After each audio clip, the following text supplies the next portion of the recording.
اعوذ باللہ من الشیطان الرجیم بسم اللہ الرحمن الرحیم۔ نالج فیکٹری کے دوستو السلام علیکم۔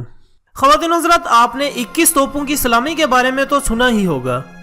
نہ صرف پاکستان میں یوم آزادی اور دیگر اہم سرکاری دنوں کے موقع پر 21 توپوں کی سلامی سے دن کا آغاز ہوتا ہے، بلکہ امریکہ، برطانیہ، جرمنی، فرانس، چین، بھارت اور کینیڈا سمیت دنیا کے تمام ممالک میں اہم ریاستی و حکومتی دنوں کے آغاز پر 21 توپوں کی سلامی ضرور دی جاتی ہے۔ آج کل دی جانے والی 21 توپوں کی سلامی کی جڑیں جنگجوؤں کی قدیم روایات سے جا ملتی ہیں، جہاں وہ بندوق کی نالی کا رخ زمین کی طرف کر کے اپنے پرامن ہونے کا ثبوت دیتے تھے۔ 14ویں صدی کے آس پاس بارود اور توپیں فوج کے علاوہ نجی فورسز بھی سمندر اور زمین پر عام استعمال کرنے لگیں۔ جب کوئی بحری جہاز کسی غیر ملکی پورٹ پر اترتا تو وہاں جہاز کا عملہ ساحل کے پاس اپنے کپتان کے حکم سے توپوں سے فائر کرتا، جس کا مطلب پرامن ہونا تھا، کیونکہ فائر کرنے کے بعد وہ کچھ دیر کے لیے ناقابل استعمال ہو جاتے تھے جب تک انہیں دوبارہ لوڈ نہ کر لیا جاتا۔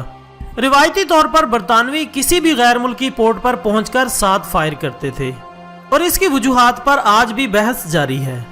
نالج فیکٹری کے دوستوں، ایک نظریے کے مطابق برطانوی جہازوں پر 7 توپیں ہوتی تھیں، اور 7 فائر کا مطلب یہ ہوتا کہ اب اس جہاز سے حملہ نہیں کیا جا سکتا۔ وجہ جو بھی ہو، آنے والے جہاز سے فائر ہونے کے بعد وہاں پر موجود فوج کی طرف سے بھی فائر کیے جاتے تھے۔ البتہ وہاں پر موجود فوج آنے والے جہاز کے ہر فائر کے مقابلے میں 3 فائر کرتی، جس سے ساحل پر فائر کی تعداد 21 ہو جاتی۔ اس کے بارے میں کچھ معلوم نہیں کہ ایک کے مقابلے میں ساحلی فوج کی طرف سے 3 فائر کیوں کیے جاتے تھے۔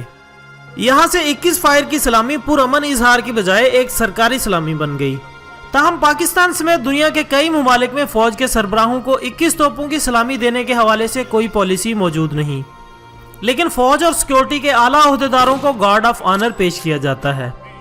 پاکستان میں شہید سیکیورٹی اہلکاروں سمیت اعلیٰ سیاسی و سماجی شخصیات کو سرکاری اعزازات کے ساتھ دفن کیے جاتے وقت بھی گارڈ آف آنر پیش کیا جاتا ہے۔ ناظرین اکرام، اس کے ساتھ ہی آج کی ویڈیو کا اختتام ہوتا ہے۔ کل ملاقات ہوگی ایک نئے ٹاپک کے ساتھ، تب تک کے لیے اجازت دیجیے گا۔ اپنا دوستوں، رشتہ داروں اور گردوں کے تمام لوگوں کا بہت خیال رکھیے گا۔ اللہ حافظ۔